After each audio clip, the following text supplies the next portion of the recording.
Apocalipse 21, de 1 a 8. Vi novo céu e nova terra, pois o primeiro céu e a primeira terra passaram, e o mar já não existe. Vi também a cidade santa, a nova Jerusalém, que descia do céu, da parte de Deus, ataviada como noiva, adornada para o seu esposo. Então ouvi grande voz vinda do trono, dizendo: Eis o tabernáculo de Deus com os homens. Deus habitará com eles. Eles serão povos de Deus, e Deus mesmo estará com eles. E lhes enxugará dos olhos toda lágrima, e a morte já não existirá. Já não haverá luto, nem pranto, nem dor, porque as primeiras coisas passaram. E aquele que está assentado no trono disse: Eis que faço nova todas as coisas. E acrescentou: Escreve, porque estas palavras são fiéis e verdadeiras. Disse-me ainda: Tudo está feito. Eu sou o alfa e o ômega, o princípio e o fim. Eu, a quem tem sede, darei de graça da fonte da água da vida. O vencedor herdará estas coisas, e eu lhe serei Deus, e ele me será filho. Quanto, porém, aos covardes, aos incrédulos, aos abomináveis, aos assassinos, aos impuros, aos feiticeiros, aos idólatras e a todos os mentirosos, a parte que lhes cabe será no lago de fogo que arde com fogo e enxofre, a saber, a segunda morte. Quando uma série começa a ser produzida, há uma expectativa de que ela faça muito sucesso e que muitas e muitas e muitas outras temporadas sejam feitas. No entanto, isto não é uma certeza. Os escritores redigem ali, talvez, um esboço do que será a história, mas sem, contudo, ter um fim determinado. Há, no máximo, um início, meio e fim pensado para a primeira temporada, deixando sempre uma possibilidade no último episódio para que algo novo venha. Caso então faça sucesso e seja contratada uma nova temporada, já ficou na anterior algum gancho para que aquilo vá adiante. No entanto, muitas séries não caminham tão bem. Talvez passam da primeira ou segunda temporada e não avançarão. Mas não há como seus escritores e produtores saberem sobre até onde pode ir a história. Em alguns momentos eles vão incluindo novos personagens, novos acontecimentos para fazer render. Se o sucesso é grande, então eles consideram talvez encerrar na quinta, sexta, sétima, 10ª temporada. Se o sucesso é tão grande, eles deixam de pensar lá no final e começam apenas a pensar na próxima temporada e na próxima, até uma hora que eles se cansam, o público se cansa, as empresas contratadas também se fartam, e agora chegou o momento de escrever o fim. Ao contrário de uma série, onde começa-se o primeiro episódio sem se saber como será o último, a história da humanidade foi escrita antes mesmo da criação, da primeira coisa a ser desfrutada por nós, já com início, meio e fim planejado e determinado pelo Senhor. A história da humanidade não está sendo escrita à medida que os dias se passam. A história da sua vida não está sendo escrita por você, como se você detesse em suas mãos a caneta da sua história, podendo escrever ou não o fim dela. O Senhor, na sua soberania e plena sabedoria, começou toda a história da humanidade, criando todas as coisas pelo poder da sua palavra, e já concluiu esta história, deixando para nós, há 2000 anos atrás, registrado como todas essas coisas serão consumadas. O tema da nossa exposição nesta noite: plenamente consumado. Plenamente consumado o plano de Deus para a sua criação, para o homem e até mesmo para o ímpio. Plenamente consumado. Estamos chegando no final da exposição de Apocalipse. A história sobre os acontecimentos que se darão aqui, da ascensão de Cristo até a sua segunda vinda, foram contadas e recontadas várias e várias vezes. O propósito de se repetir tanto a mesma história, mostrando o avanço da igreja, o aparecimento dos inimigos da igreja, a destruição destes e a vitória do Senhor ao voltar das alturas, se dá justamente para que a igreja seja consolada, na certeza de que ela será vitoriosa, na certeza de que os inimigos que a perseguem serão punidos e tratados pelo Senhor, na certeza de que a justiça de Deus será manifestada, tanto no que diz respeito a recompensar os justos escolhidos e amados por Ele, como também tratar os pecados daqueles que se opuseram ao Senhor. No capítulo de número 20, exposto na semana passada, nós vimos o momento final do grande julgamento do Senhor, as obras dos homens sendo julgadas, é dado o destino aos ímpios e aos justos, e agora chegou o momento de mostrar a consumação do plano. É o início do último episódio, um episódio que não foi escrito a partir daquilo que a crítica disse, que não foi escrito a partir do desenvolvimento dos personagens, que não foi escrito pensando em agradar o público A, B ou C, uma história que foi escrita pelo Senhor antes da fundação do mundo, com um final já determinado, baseando-se apenas e tão somente nos atributos belíssimos do nosso Deus, na sua sabedoria, na sua justiça, no seu amor, na sua soberania e grandeza. Dada a este conhecimento e grandeza do nosso Deus, dada a esta infinitude do Senhor nosso Deus, Ele pode escrever a história sem se preocupar com aquilo que pensarão. Ele pode escrever a história e dar a nós um final feliz, sem ter qualquer compromisso com uma produção, sem ter qualquer compromisso com uma crítica especializada, sem ter qualquer compromisso com aquilo que os personagens desta história irão fazer. Não depende de mim, não depende de você, não depende do diabo, nem depende dos anjos. O Senhor já determinou o fim de todas as coisas, e tudo está plenamente determinado por Ele, e se consumará muito em breve. E o que o Senhor faz aqui no capítulo 21, é mostrar para nós, como Ele escreveu o fim da nossa história. O que há para nós? E desde já eu te convido a se maravilhar com aquilo que veremos, tanto na exposição de hoje, como principalmente na próxima, onde falaremos ainda mais do novo céu e da nova terra.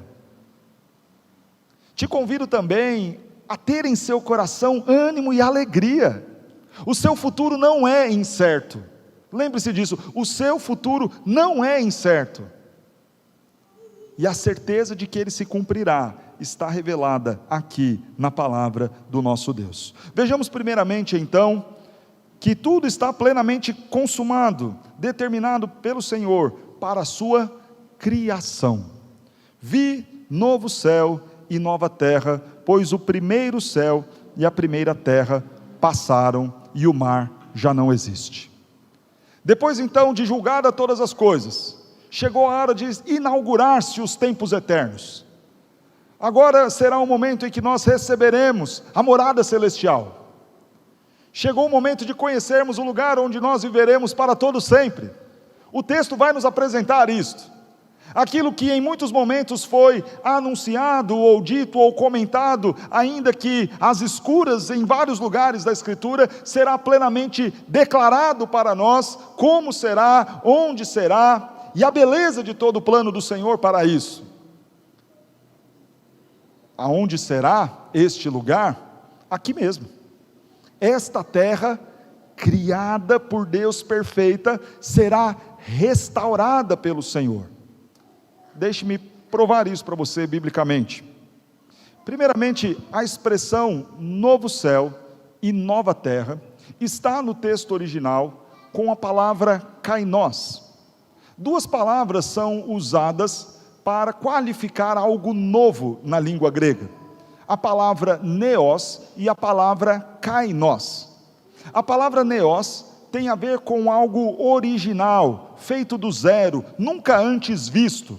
A palavra kainos tem a ver com algo novo que sofreu restauração, intervenção para voltar ao estado de sua plenitude original. A palavra que aparece em nosso texto não é neos, neos céu ou neos terra. Não é a ideia, vi uma terra ou um céu nunca antes visto ou contemplado. O que João vê é uma terra e um céu, esta terra e este céu, e terra, o lugar onde pisamos, céu, o firmamento que deslumbramos, ele o vê de forma restaurada. Por isso, usa a expressão kainos, para que você entenda esta distinção, que não é feita na língua portuguesa, porque na língua portuguesa a gente só usa a expressão novo. Eu sempre uso a mesma ilustração. Os irmãos viram que ano passado, em julho, eu troquei de carro. E vocês viram meu carro novo? É um Palio 1997, 1.0 ED. 25 anos de muita estrada, de muito vigor, motor pulsante. É o carro novo do pastor. Mas ele é um novo neos, original, 0 quilômetro? Claro que não. 200 mil quilômetros rodados, 205 agora. Mas a condição que nós nos referimos a ele é assim: você viu o carro novo do pastor? E é assim que nós falamos quando adquirimos alguma coisa. Olha, lá na casa nova, que não necessariamente significa dizer que você pegou o terreno, limpou o terreno, construiu e é a primeira habitação ali.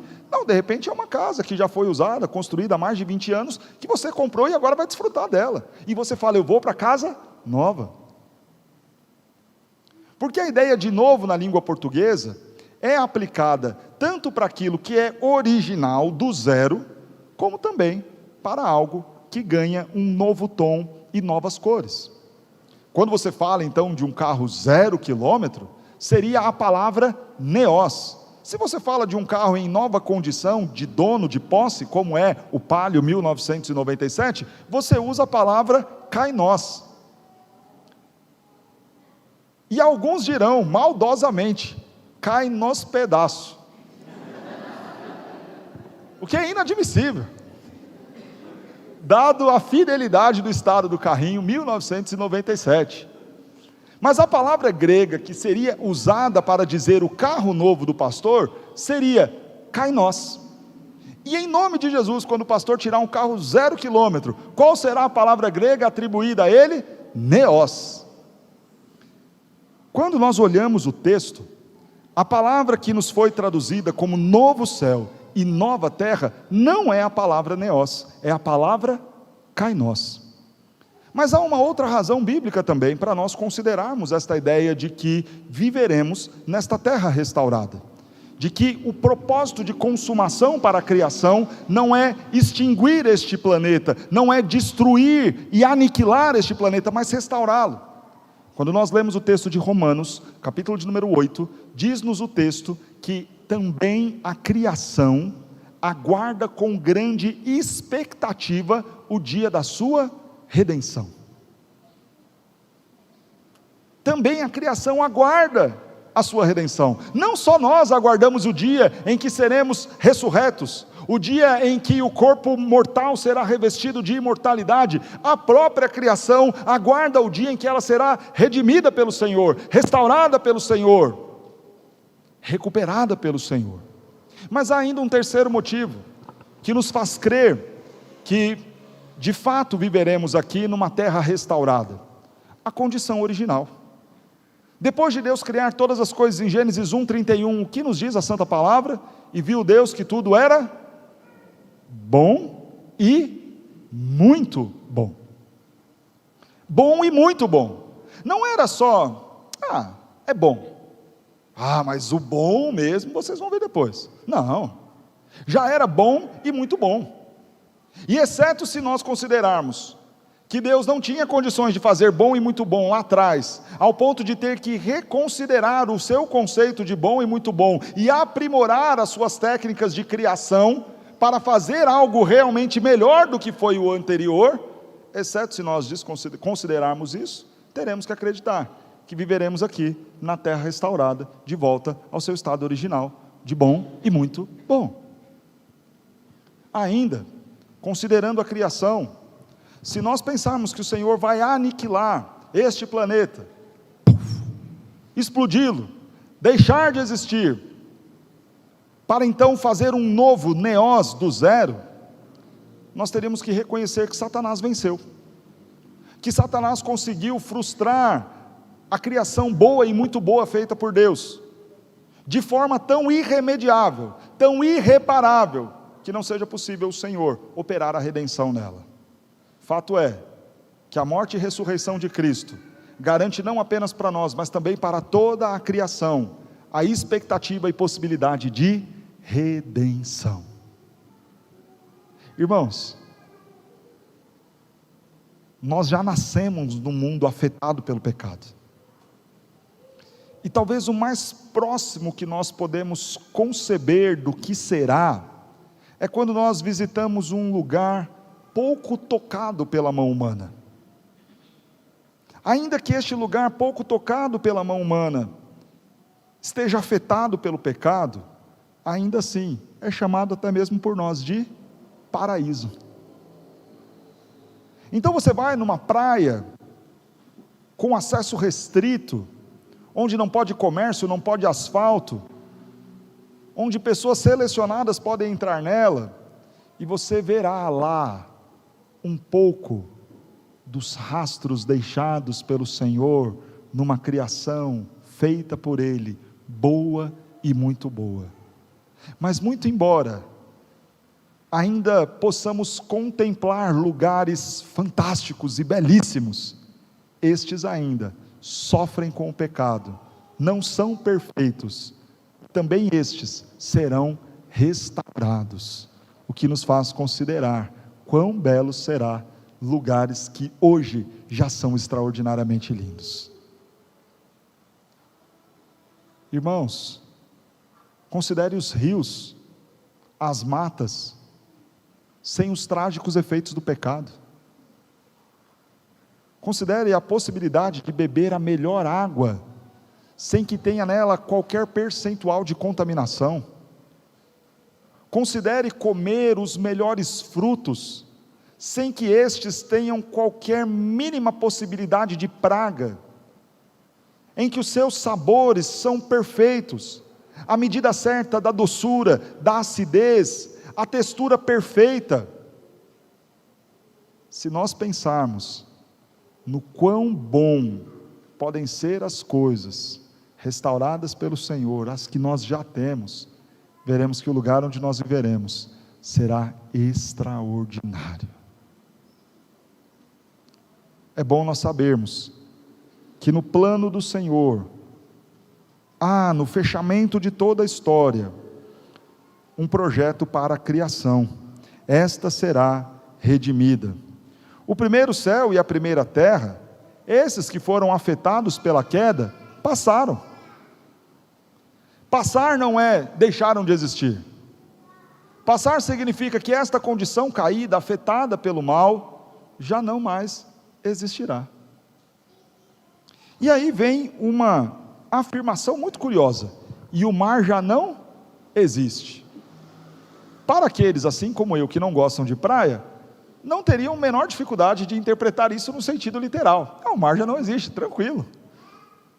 Para mim, o ideal de uma praia seria se ela tivesse azulejo e a água não fosse salgada. Aí seria a praia ideal. Mas eu sei que eu sou longe de ser a unanimidade da coisa. E a você que gosta muito de praia, não se desespere. Não consideremos que no lugar onde viveremos não existirá mais o mar no seu sentido literal. Se nós olharmos o texto de Apocalipse, e observarmos principalmente aquilo que vem sendo dito anteriormente ao capítulo 21, o mar e as muitas águas são identificadas em Apocalipse como aquelas nações que se uniram contra o povo de Deus. Observe e veja aquilo que nos diz Apocalipse capítulo 17, verso de número 15. Falou-me ainda: as águas que viste, onde a meretriz está assentada, são povos, multidões, nações e línguas. Lembre-se que estes povos, multidões, nações e línguas se uniram para pelejar contra o Senhor, se uniram para perseguir a igreja, se uniram para difamar o nome do nosso Deus. Assentava-se sobre estas águas, assentava-se sobre o mar, a própria grande meretriz. Governava-se estas nações e estas águas, aquela grande opositora do povo de Deus e do próprio Deus. Ainda, quando olhamos em Apocalipse 13, o grande agente de Satanás para fazer o mal a nós e se opor a Deus, a figura do anticristo, vem de uma besta que emerge do mar. O que Apocalipse 21 está querendo nos dizer então, não é que necessariamente não existirá o mar, a praia linda, bela, com águas salgadas e areia, mas a ideia de que aqueles inimigos, aqueles opositores, aqueles agentes de Satanás que se levantaram contra Deus e contra a sua igreja, estes já não mais existirão. Não existirão as coisas afetadas pelo pecado, nem aqueles que causam estes afetamentos. Não existirá mais uma criação manchada pelo pecado, nem tampouco homens pecadores, ímpios, que se colocaram a fazer o mal contra Deus, contra o próximo e até mesmo contra a criação. Vi também a cidade santa, a nova Jerusalém, que descia do céu, da parte de Deus, ataviada como noiva, adornada para o seu esposo. A continuidade do texto aqui no verso 2, torna ainda mais forte o argumento para aquilo que eu acabei de falar sobre o mar já não existir. Mais uma vez, se você considerar, quem assentava-se sobre as águas era uma cidade, a grande meretriz, a grande Babilônia. Mas agora já não há mais a presença desta cidade que representa o mal e a oposição a Deus. Agora, o que pode ser visto, não mais uma cidade que conduz os homens à perversão, mas é a nova Jerusalém. Ela não é pervertida, ela não é chamada de prostituta como foi a grande Babilônia, ela é chamada de cidade santa, ela é chamada de noiva adornada do Senhor. Não é a prostituta que corrompia os homens e os conduzia à prostituição, e os faziam beber do vinho da sua imoralidade. É a santa cidade do Senhor, é a nova Jerusalém, é a noiva de Cristo. É a realidade de que a criação foi redimida, bem como aqueles que habitarão nela. Porque por vezes nós olhamos e falamos: pastor, mas o problema não está na praia, o problema está em quem vai na praia e suja a praia. O problema não está nos rios, o problema está naqueles que jogam o esgoto nos rios, o problema não está nas matas, o problema está naqueles que cortam as árvores. Pois bem, neste plano de Deus, nessa história já registrada, com o final já escrito por Ele, Ele restaura a criação, e restaura aqueles que também habitarão nesta criação. O que pode ser visto é a cidade santa, a nova Jerusalém, que descia do céu. Há uma questão muito interessante aqui. Para os primeiros habitantes desta terra, Adão e Eva, foi-lhes entregue um jardim, num contexto para desenvolvimento agrícola, talvez uma imagem muito mais rural. Agora, dado ao grande número dos eleitos, habitaremos em cidade. Em cidade. O que não consideremos que seja algo estranho de se pensar. Na ordem dada a Adão e Eva, multipliquem e encham a terra, Estava ali embutido o dever destes de desenvolverem a criação. Significa então que Deus entrega para eles o jardim, dá a Adão a ordem de proteger e guardar o jardim, bem como também de desenvolver o jardim, para que todos os elementos criados, entregues para o homem como um corregente das coisas de Deus, pudesse desenvolvê-las, aprimorá-las, usá-las para fins gloriosos. O mesmo se dará na nova terra. Observe ainda no capítulo 21, o verso de número 24. As nações andarão mediante a sua luz, e os reis da terra lhe trazem a sua glória. Há algumas traduções que vão usar ou trazer este termo, trazerem as suas glórias, como a entrega da produção humana, onde nesta nova terra, as nações que aqui estarão, não manchadas e corrompidas pelo pecado, não seduzidas pela grande Babilônia, mas pertencentes à nova Jerusalém, a santa noiva do Senhor, estes produzirão, e trarão para este lugar o fruto da sua produção. É um mundo perfeito, uma criação restaurada, os recursos à nossa disposição, para que nós possamos desenvolvê-los, usá-los para fins extraordinários. Mas há certeza de que tudo será plenamente consumado, não apenas para a criação, mas também para o homem. E o verso de número 3 passa a nos falar então do que acontecerá com o povo de Deus. Se já é certo e já é anunciado neste roteiro que está sendo apresentado para nós, se já é nos dito que no fim a criação será restaurada, também agora nos será apresentado aquilo que acontecerá conosco, com o povo de Deus. Então ouvi grande voz vinda do trono dizendo: eis o tabernáculo de Deus com os homens, Deus habitará com eles, eles serão povos de Deus, e Deus mesmo estará com eles. Irmãos, no Éden o homem tinha plena comunhão com o Senhor, estava unido ao Senhor.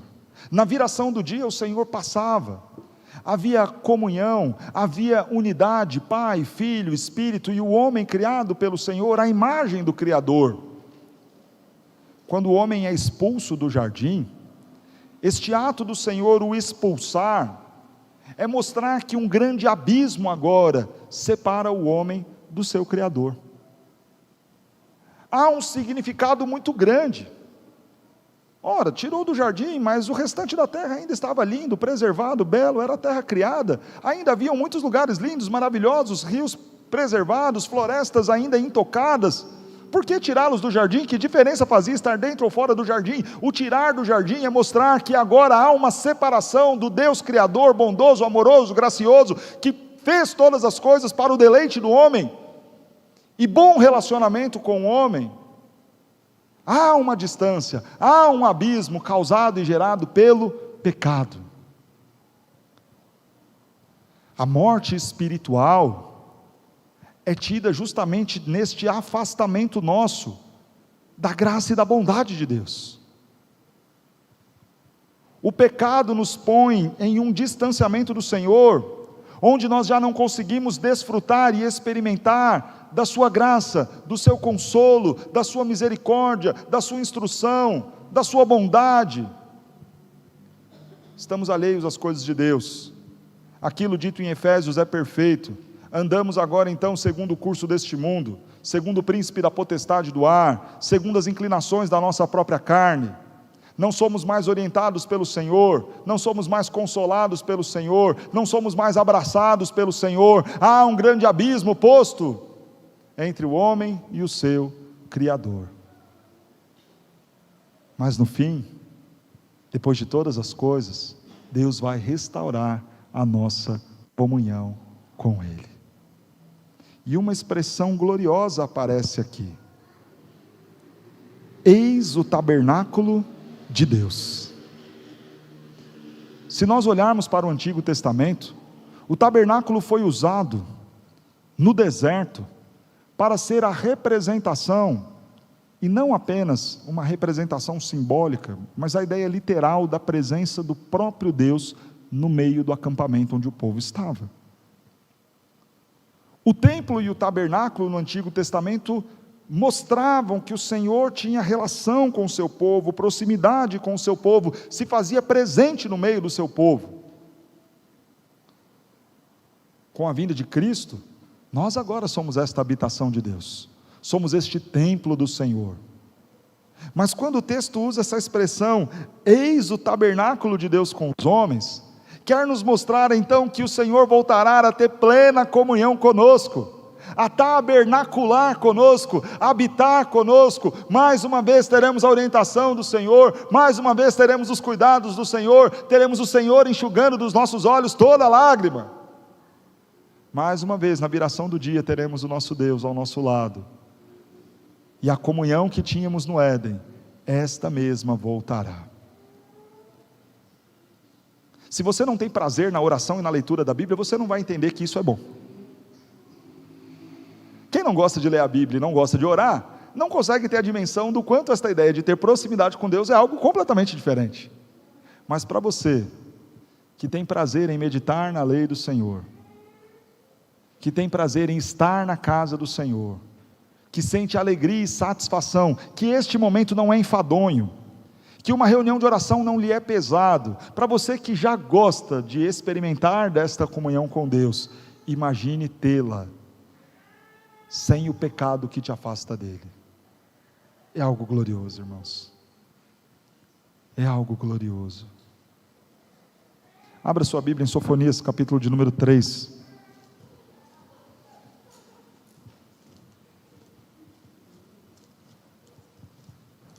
Sofonias, capítulo de número 3.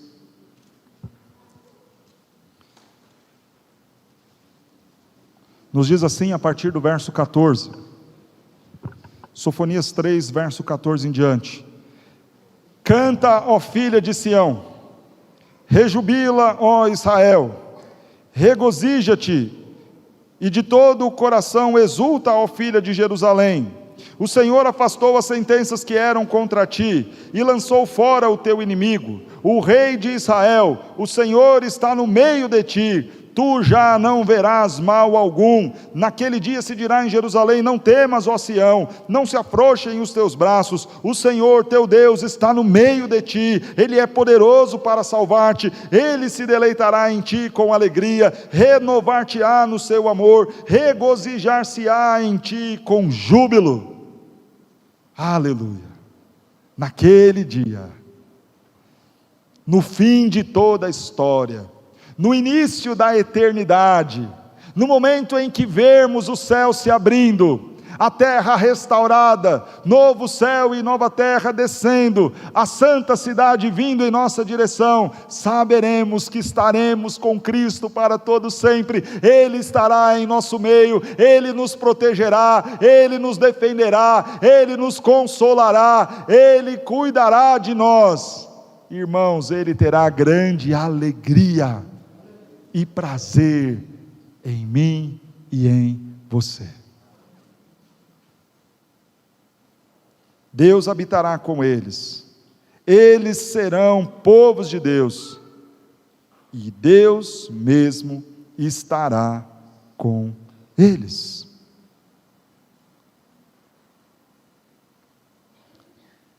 Sabe por que, por vezes, nós não conseguimos sentir tanta proximidade com o Senhor, e desfrutar dessa íntima comunhão com Ele?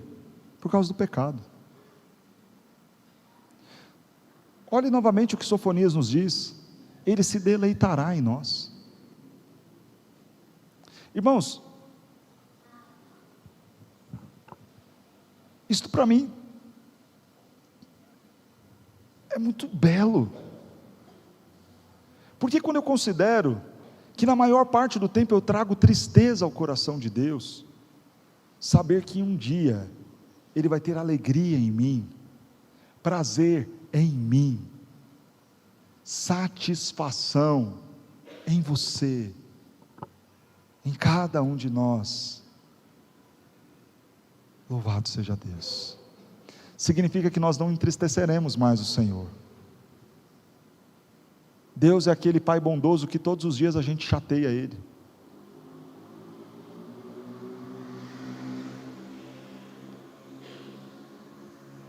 Quando eu era pequeno, minha mãe tinha um colar, desses muito comuns, que tem 2 medalhinhas de ouro, do menino, da menina, eu e a minha irmã. Não sei se era eu, porque naquela época eu era tão grande que ia precisar ter muito ouro para fazer o bonequinho. Mas simbolicamente representava, quase um vuduzinho de ouro ali no pescoço. E eu lembro que brincando com aquilo, eu quebrei a correntinha. E minha mãe pegou aquilo, e quando ela pegou na mão, ela chorou. Aquilo cortou tanto meu coração, de ver que eu tinha deixado ela chateada comigo, que hoje, quando eu considero aquilo que eu faço com o meu Deus, todas as vezes que eu peco, e eu fico a pensar: filho, você é pastor, você me representa o meu povo, não é isso que eu esperava de você. Filho, eu já te dei a graça de conhecer tantas coisas, de saber de tantas verdades, e ainda é assim que você procede. Filho, o Pai te ama tanto, cuida tanto de você, e é este o sentimento que passa em seu coração, quando algo não sai do seu jeito? É esta a disposição com qual você me serve? E quantas vezes nós entristecemos o coração do nosso Deus, mas chegará um dia em que Ele se deleitará em nós. Oh, que dia glorioso! Esse dia há de ser, quando o som da trombeta ecoar, quando Cristo das nuvens tiver de descer. Oh, que dia glorioso será! Ele se deleitará, vai ter alegria, prazer, satisfação. Não mais entristeceremos a Deus com o que pensamos, com o que falamos, com o que fazemos, com a forma como que tratamos os nossos irmãos, mas seremos motivo de alegria para o nosso Deus. Ele vai olhar para nós e falar: é isso aí, foi para isso que eu te criei. Que coisa linda! Foi isso que eu pensei para você desde sempre. Quando eu te formei com esses dons, com esses talentos, com essas aptidões, com essas qualidades, era isso, meu filho, que eu esperava de você. Não era isso, não era aquilo que você fazia, não era aquela forma como você vivia, era assim que eu pensei para você desde sempre, foi assim que eu imaginei você falando, foi desta forma que eu imaginei você pregando. Oh, meu filho, foi assim que eu queria ter relacionamento com você e proximidade com você, e por vezes você deu as costas para mim, não fez do meu jeito nem da minha maneira, mas olha que dia glorioso nós podemos viver. Eu tenho prazer em você, meu filho, minha noiva. Este dia vai chegar, e nos foi registrado aqui. Haverá tanto prazer e satisfação do Senhor em nós, que Ele habitará novamente conosco. Não vai ser mais necessário Ele falar, como disse a Moisés: Moisés, faça para mim uma tenda longe deste povo, porque se eu ficar no meio deles, eu acabo com eles. Não mais. Ele poderá estar aqui conosco, e ter grande alegria, prazer em nós, e vai habitar conosco, e nós agora seremos chamados seu povo, e Ele será o nosso Deus. Plenamente consumado o projeto para a criação, para o homem, e lhes enxugará dos olhos toda lágrima, e a morte já não existirá, já não haverá luto, nem pranto, nem dor, porque as primeiras coisas passaram. Não é só o ato de nos tornar belos aos seus olhos, mas também, de acordo com aquilo que lemos no verso 4, nesta restauração do homem, Ele removerá de sobre nós toda a punição do pecado. A maldição do pecado veio sobre o homem. O salário do pecado do homem foi a morte, mas agora a morte já não mais existirá. E se não há morte, também não há luto. A consequência do pecado do homem foi ter a terra maldita por sua causa, e agora com esta maldição da terra, vêm as doenças, vêm as enfermidades, vem todo tipo de praga, mas agora na nova terra, nesta condição da criação restaurada e do homem restaurado, será removido de nós todas as punições e penalidades do pecado, a morte já não mais existirá, o pecado já não mais existirá, a dor já não mais existirá, então não mais teremos motivo para chorar a morte de ninguém, nem tampouco sofrer com qualquer ordem de sofrimento.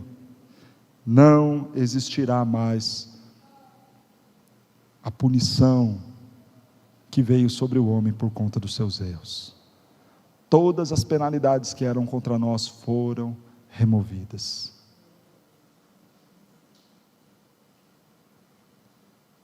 Pense você não ter mais que se preocupar se o seu filho vai ou não chegar depois das 11. Pense em você não ter mais que se preocupar com qualquer tipo de diagnóstico. Pense em você não mais se preocupar com qualquer tipo de luto, de dor penal causada pelo pecado. Mas então resta-nos uma pergunta: do que então o Senhor enxugará os nossos olhos? Que lágrimas serão essas? Irmãos, embora não teremos mais as dores penais, haverá em nós a consciência de quem fomos. E para alguns momentos, em que diante do nosso Deus, considerarmos tudo aquilo que nós fomos, e o quanto entristecemos a Ele, e comovidos por tão grande amor, tocados por tão grande graça e misericórdia que estará diante dos nossos olhos, as lágrimas então vierem, Ele vai nos consolar e dizer: filho, não precisa, o Pai te perdoou, todas as sentenças que eram contra ti foram afastadas. Eu sei que no passado você não foi tudo isso, mas agora você é, porque o Pai te fez assim, e nos consolará, e enxugará dos nossos olhos a lágrima. Mas também, neste ato de escrever a história, o fim do ímpio também nos é dito. Verso de número 8: quanto porém aos covardes, aos incrédulos, aos abomináveis, aos assassinos, aos impuros, aos feiticeiros, aos idólatras, e a todos os mentirosos, a parte que lhes cabe será no lago que arde com fogo e enxofre, a saber, a segunda morte. Qual é a questão aqui? Quem nunca mentiu? Quem nunca desejou o mal a alguém, fazendo exatamente aquilo que Jesus disse: olha, se você odiar o seu irmão, é como se você já tivesse matado. Quem nunca consultou os horóscopos, se entregando a algum tipo de feitiçaria, ou talvez uma idolatria ao pet, ao filho, ou a outra coisa do tipo?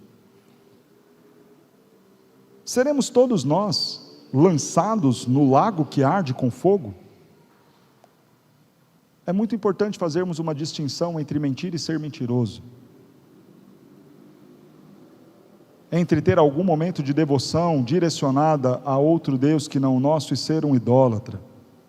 O crente é aquele que peca, mas jamais será aquele que vive na prática do pecado. É assim que 1 João capítulo 3 vai fazer a distinção dos filhos de Deus para os filhos do diabo. E se você é filho de Deus, você não vive na prática do pecado. Você pode até em algum momento da sua vida, ainda que depois da sua conversão, mentir. Mas isso não significa dizer que você será um mentiroso contumaz. E se você for, é porque então você não se converteu. Você pode em algum momento ser entregue à ira, às paixões carnais, talvez até o adultério, como aconteceu com Davi. Mas uma coisa é ter uma falha e um tropeço, outra coisa é você sustentar duas famílias durante 20 anos, mantendo uma aqui e outra lá. Não é o que adulterou, este é um adúltero, é completamente diferente. Uma coisa é você viver uma vida de mentiras, onde tudo que você faz a partir da mentira. Uma coisa é você viver uma vida onde você jamais consegue confiar e descansar em Deus, mas o tempo todo destina o seu coração e a sua confiança a outra coisa que não o Senhor, então isso é idolatria. Este é um idólatra. Mas por certo teremos momentos de desconfiança na nossa vida cristã, de incredulidade na nossa vida cristã.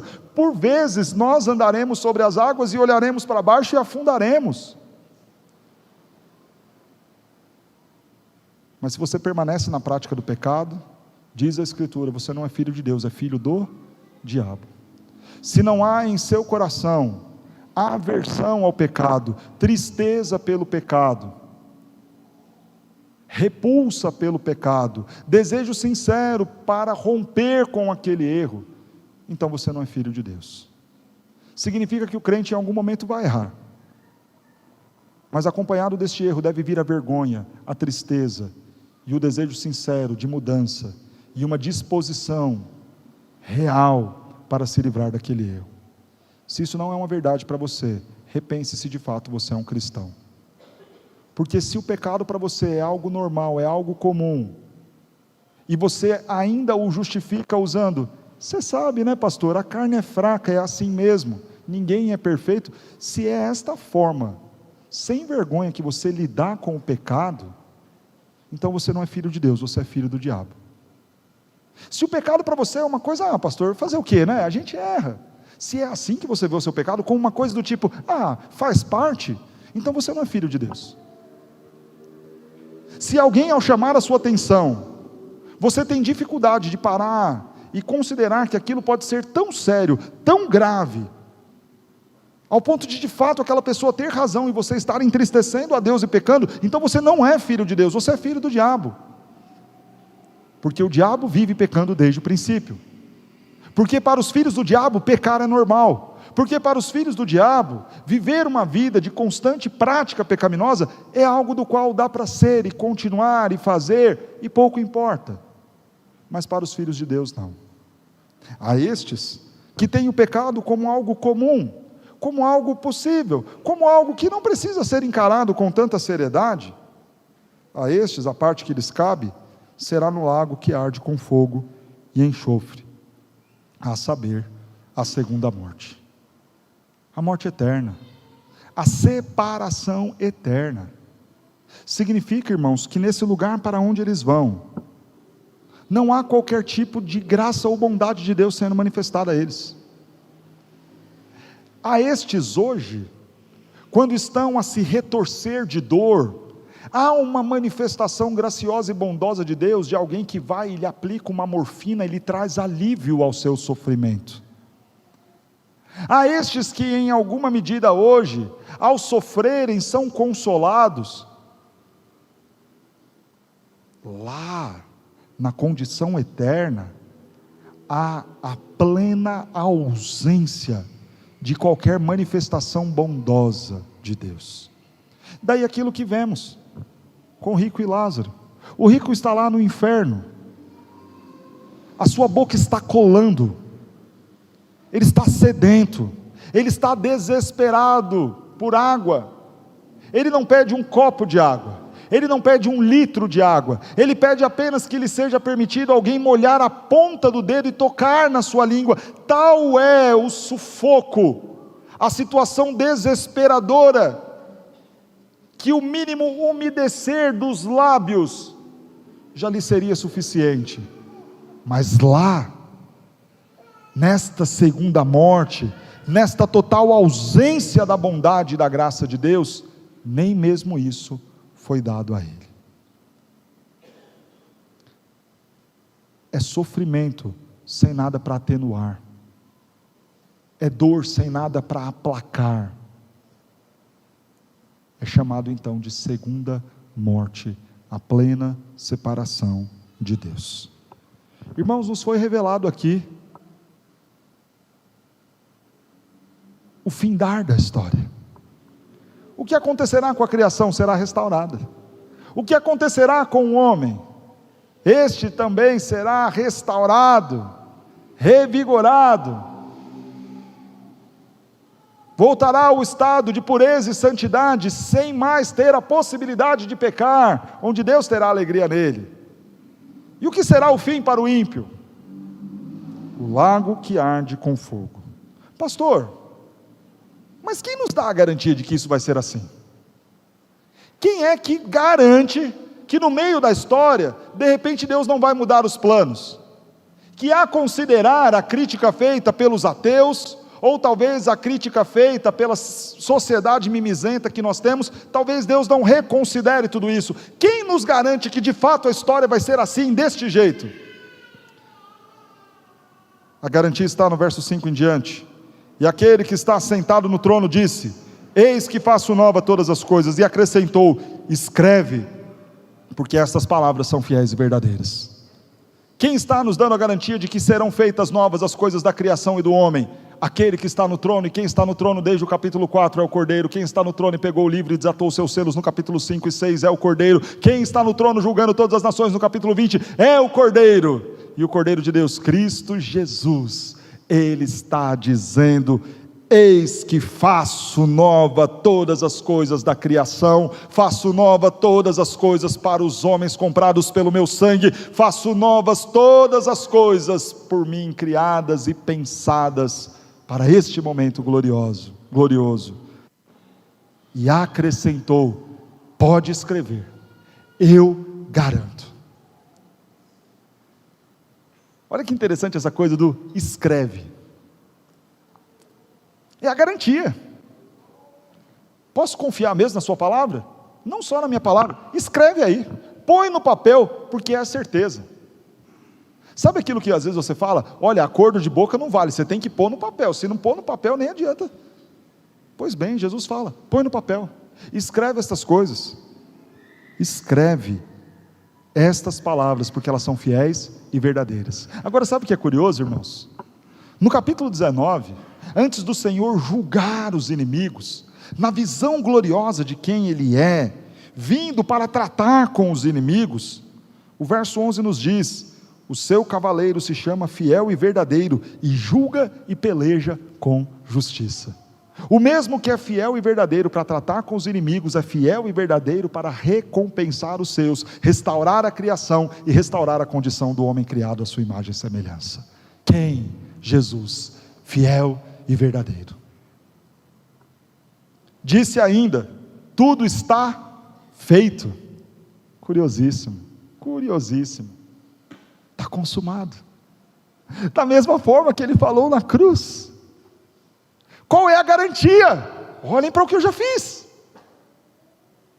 Aquele que não poupou o seu filho, não nos dará com Ele graciosamente todas as coisas? Claro que dará. Olhem para aquilo que eu já fiz, na cruz eu já consumei esta obra, eu já fiz algo muito maior, dei a minha própria vida por vocês, darei também a justa recompensa na eternidade. Está consumado, e no futuro está feito, restaurado será. Eu garanto. Quem? O alfa, o ômega, o princípio e o fim. Se para aqueles que não creram, há a certeza da total ausência da bondade de Deus, verso 6 diz: eu, a quem tem sede, darei de graça a fonte das águas da vida. Isaías 55 fala: vinde, venham, sem dinheiro, comprem, comam, eu vou saciar vocês, eu vou cuidar de vocês, de graça,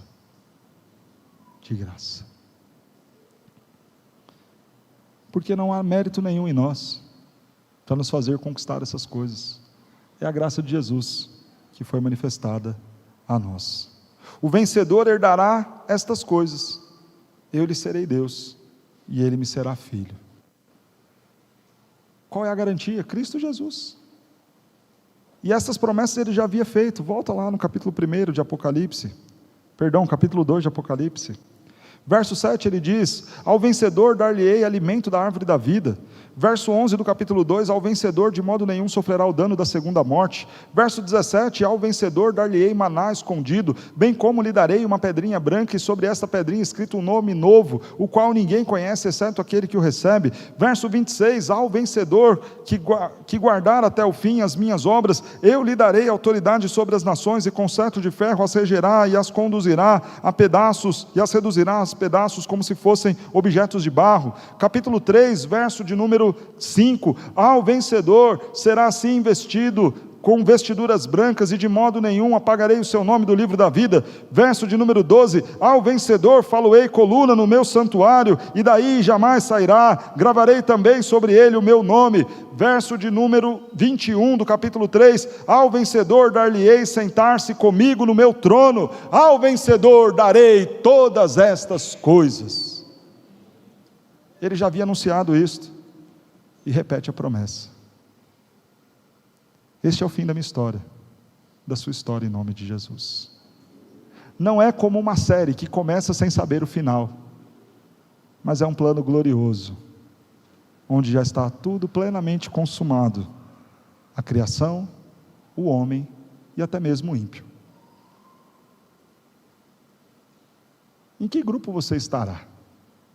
Naqueles que desfrutarão desta terra restaurada, de uma condição de ser habitação do Senhor, habitar com Ele, viver com Ele, e ser consolado por Ele, ou naquele outro grupo dos que estarão no lago de fogo?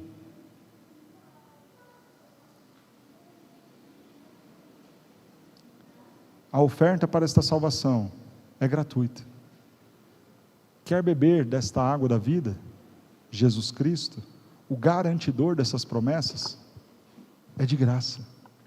Creia em Cristo Jesus e será salvo.